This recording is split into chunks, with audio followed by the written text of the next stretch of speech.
Hello, I'm Richard Ashworth. I'm here to talk to you today about hexagram number 10, Lu stepping, which corresponds to the Earth dragon, whose location, you want to know this, is around 132 degrees southeast to mix the various Chinese methods.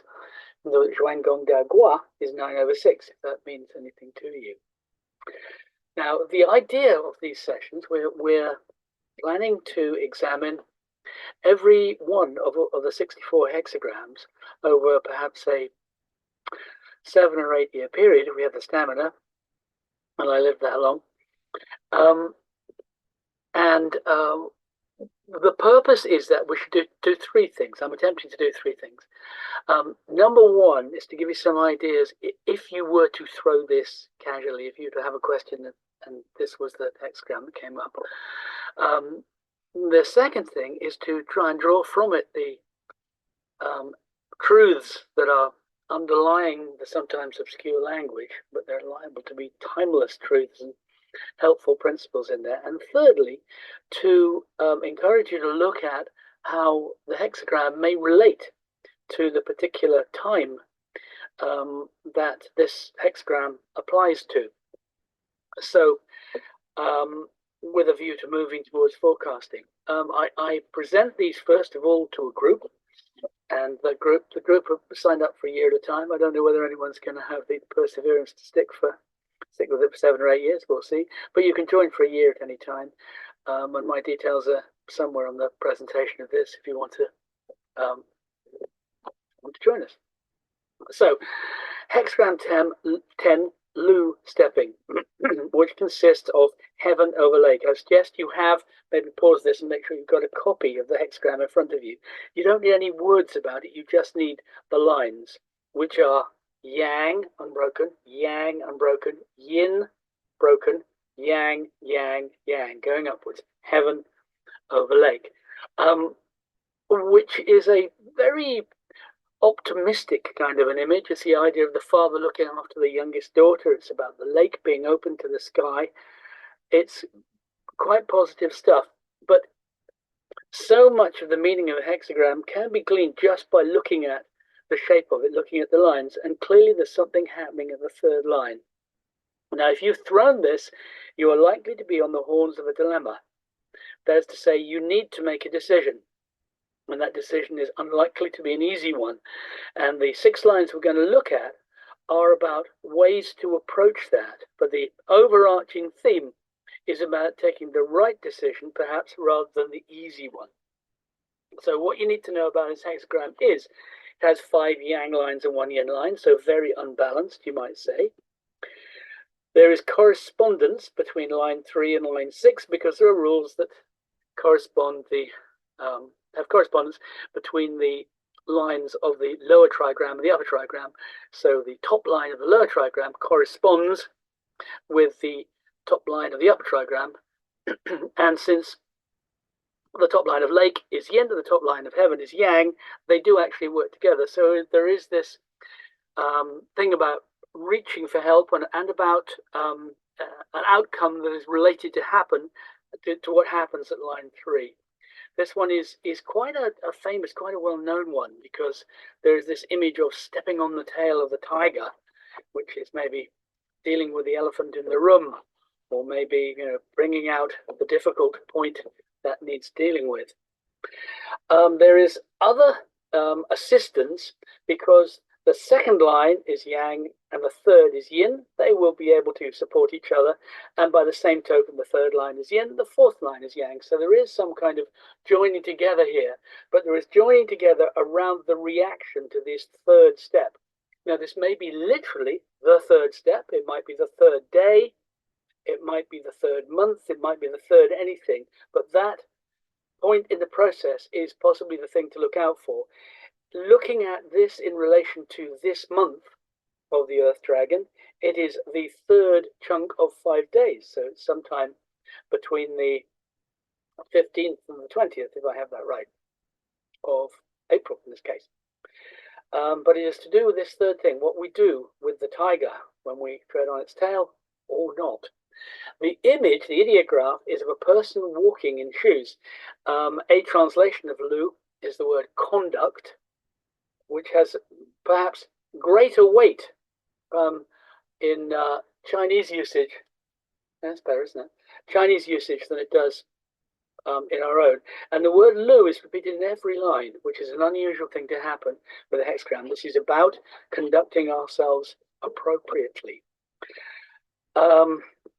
So the nuclear, that is to say, the cause of this, if you want to look at it in that causal way, but where this came from, what gave rise to this situation, this decision, is Jia Ren, number 37, the members of the family, which is wind over fire, which of itself is a powerful image because it's fanning the flame, you might say.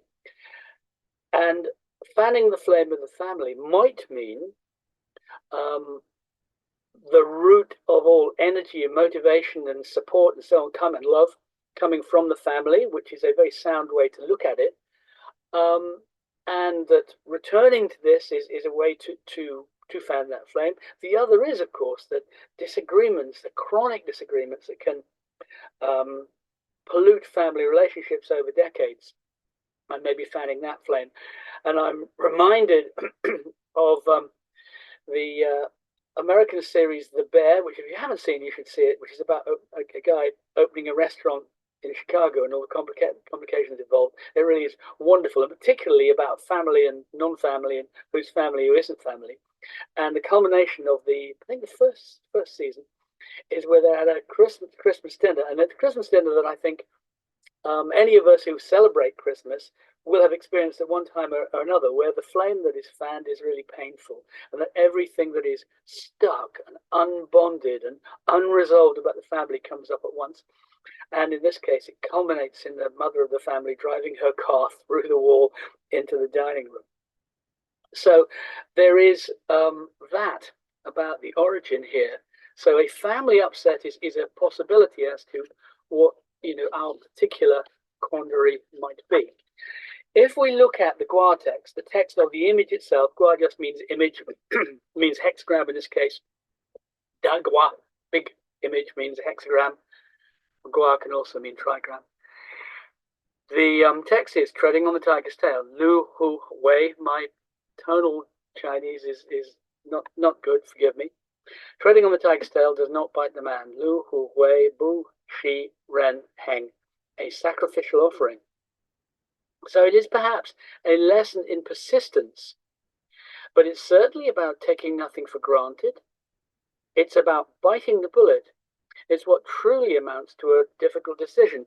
And perhaps if you look in the outside world, whenever you're attending to this, but or right now, there are politicians out there talking about the difficult decisions they're making that won't affect them and affect other people's lives.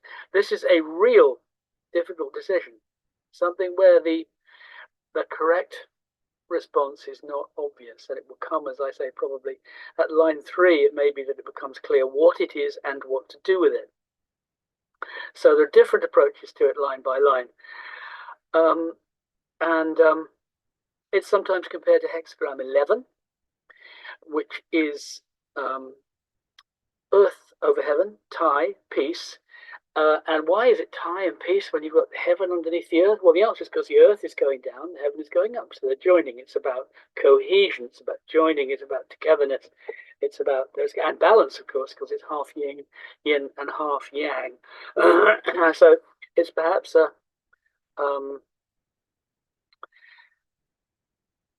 not such a great outcome, because hexagram 12 is about stagnation, which is heaven over earth. Anyway, this is about biting the bullet. Sometimes it's necessary to risk powerful pushback.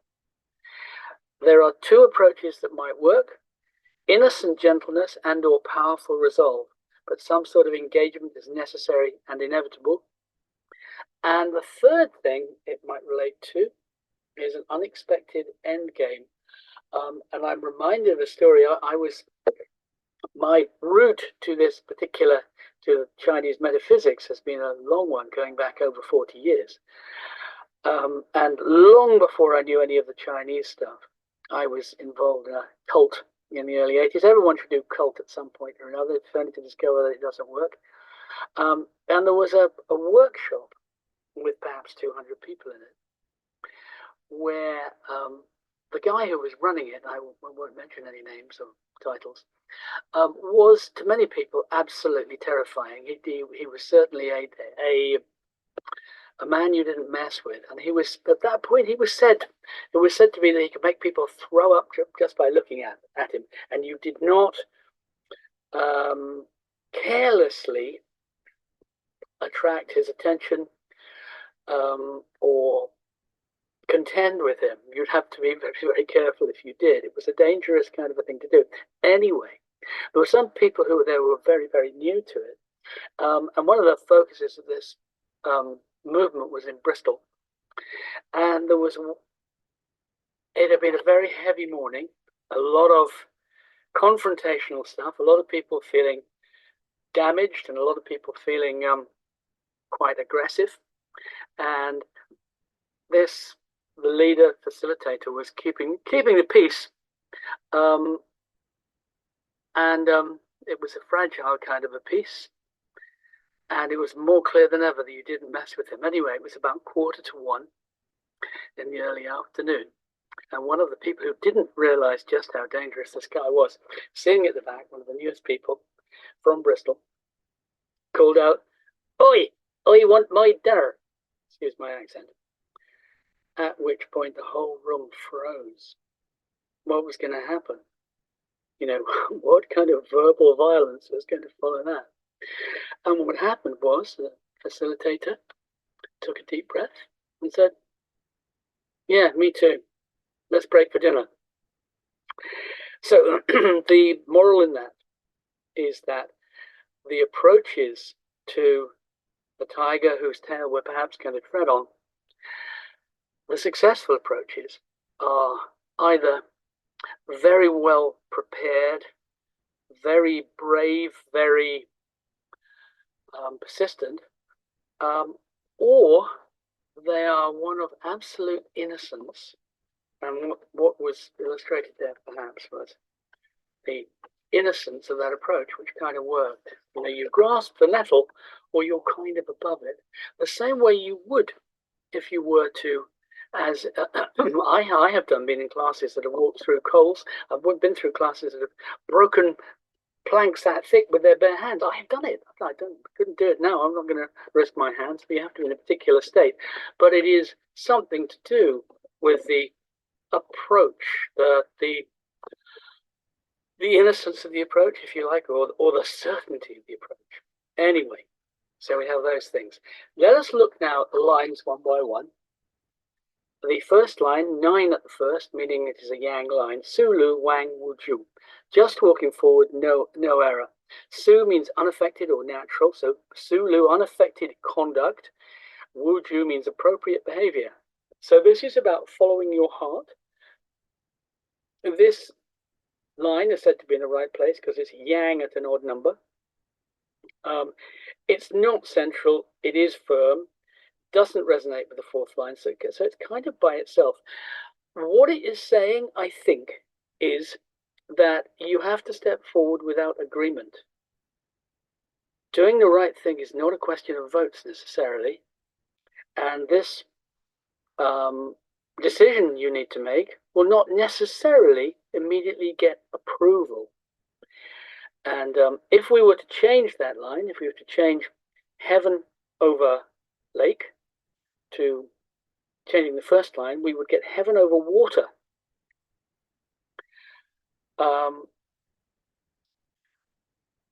Which is song dispute. It's about disagreement, heaven over water, and you can see the tension between the lines. 3 yang lines at the top, yin yang yin at the bottom. So heaven is kind of unchangeable. Heaven represents God, authority, the Father. In symbolic sense, it's pretty much the same thing, for better or for worse, speaking as a parent.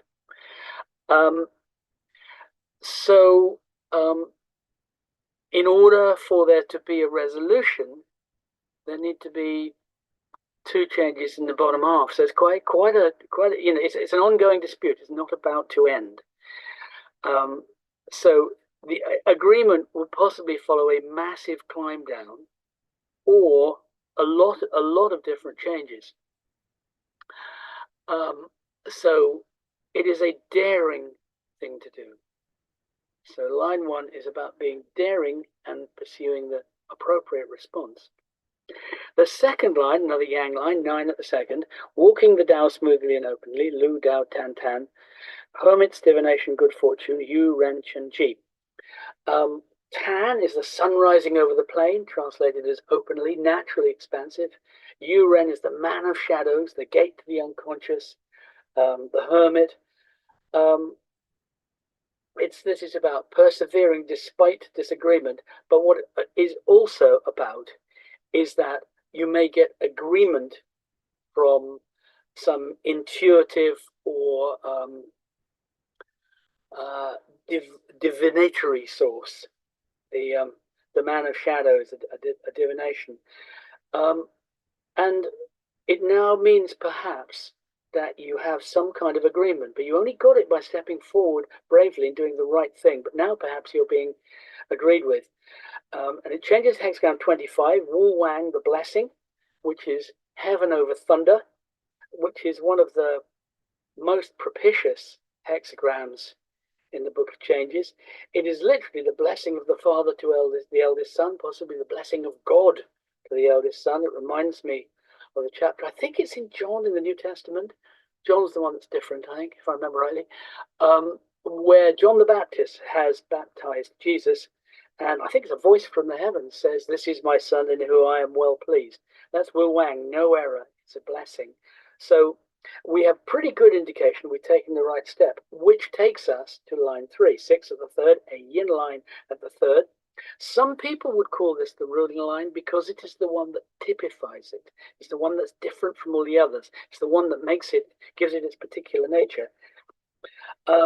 And some people would take this as ironic. The one-eyed man can see, the lame can walk. Well, we know that's not the case. And this line is yin. It's incorrect. It's not central. It's defective. It's out of touch. And it is saying that someone brave and prepared and respectful might confront the tiger and get a helpful result. Someone who is disrespectful or phony, someone who pretends to be a great prince, a military man acting like a great prince. But sorry, I haven't read you the whole text. The one-eyed man can see, the lame can walk, or can they? Treading on the tiger's tail, this man is bitten, misfortune. Military man acting like a great prince, which speaks of a pretentious approach, pretending to be greater, more distinguished, more important than we actually are. So that would be a way of screwing it up. But either total innocence or brave preparation and a certainty that you were on the right track would tend to take you to the outcome that you want. It changes to hexagram 1, Qian, the creative, the father, and it's suggesting that you will receive authority if you approach it in this way. And the whatever it was that happened at this third stage, an explosion or a pushback of some sort, is going to resonate for some while yet. So as we come on to the fourth line, now the fourth, treading on a tiger's tail, caution, caution, ultimately good fortune. This line is yang, correct, not central, but cooperates with the third, as we discussed, but it's still a warning. It's a dangerous ground, sailing close to the wind. Care is required for a favorable outcome. The third line may have gone too far. The shock continues, and that may have meaning in your contemporary situation and may have meaning in the ongoing details of your life relating to this decision we're talking about. If we change this line, we get Zhongfu 61, inner sincerity, which is, again, if you look at it, the visual presentation tells you so much about it. Zhongfu is yang yang, yin yin, yang yang. So the soft bit in the center, it has a soft center. I was going to say like a chocolate. I wish I hadn't said that actually. But Zhongfu is about sincerity. It's suggesting that your intention is what matters, that you are sticking to the truth, the right action, and so on and so forth, and that therefore you can be pretty sure that the tiger is just going to flick its tail and not get too bothered. But it suggests that, as the Book of Changes does on several occasions, that the road to hell is not paved with good intentions. The road that's paved with good intentions goes entirely in a different direction. That is the most important thing here, perhaps. 9 at the 5th, usually thought of as the ruler, because if you know that only yang lines are strong and only a yang line is correct at the 5th, then it's the only line that can ever be both the strongest and the correctest, and usually is the ruler. And in this case, Guai Lu Chun Li, we have Lu again. In every case, we have Lu conduct. Certain in action, certain in conduct. Divination is danger. It's central and correct. It resonates with the second line. It's a ruler ruling. Be firm to ensure success when danger comes. So there is still this outcome. But what it's suggesting is perhaps that this is now you taking the lessons from this into the world. Line 1, you were all alone. Now you know you did the right thing. You've got a certain amount of agreement. You've got past the tiger's tail. And you now have something to teach, perhaps. The word Li, meaning danger, also literally means scorpion. And the word Guai means squint. So I don't know whether that's looking particularly hard to make judgment or quite what. But this changes to hexagram 38, Kwai, diversity. Sometimes this is about escalation, so it may be a massive pushback. It may be that you get massive support, which I think is more likely. It may be in certain situations where there is escalation rather than an end to conflict. But it is about a leader taking on the lessons from the hexagram. You followed it through, it worked out. 9 at the 6th, top line, generally about a situation that is beyond the physical, beyond the logical, the linear. It's about spiritual and ideological things, perhaps. Spiritual particularly, but it's a connection with God. Anyway, it's the top line, it's the closest to heaven. 9 at the 6th, Shi Lu Kai Shang. Look at actions, examine the omens. This turn is the source of good fortune. Li, Yu Wang, advantageous to have a place to go, obtains ministers, but no private home. So this is firm, not central, incorrect, resonates with the third line, but it's about the whole thing working. It's reflective, it's humble, it's learning from experience. And it changes to number 58, which is Dway the Joyous, which suggests that the argument that we referred to in whichever line it was, which changed to song as the second, was won by the good guys. The lower line has prevailed. We have, instead of heaven over lake, we have lake over lake. And lake stands for the youngest daughter, whose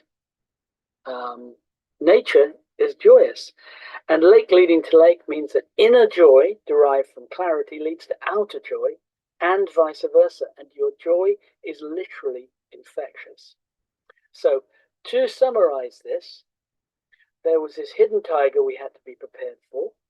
We had to approach it with great preparation, either with a respectful and well-researched approach, and we needed to be brave because no one was going to agree with us from the off, or with total innocence. And the dilemma that you may or may not be on will be solved by that. I mean, the underlying wisdom of this is that right action, and we always know what right action is, will bring the right outcome. And another thing about this is that to be joyous, which is suggested by the last line, is simply a choice. is not about having reasons to be joyous, because that's not quite how it works. We are taught to believe that it works like that, but what actually works is to choose joy and then take joy in things, not to look for the joy to the things to make us joyful. Anyway, this has been Richard Ashworth talking about hexagram number 10, Lu stepping. I will be talking about another hexagram. The hexagram relates to the Earth the Earth snake, in a month's time. Do join us for that, and if you're interested in joining the class, let us know about that. And I look forward to amusing you then. Thank you. Bye-bye.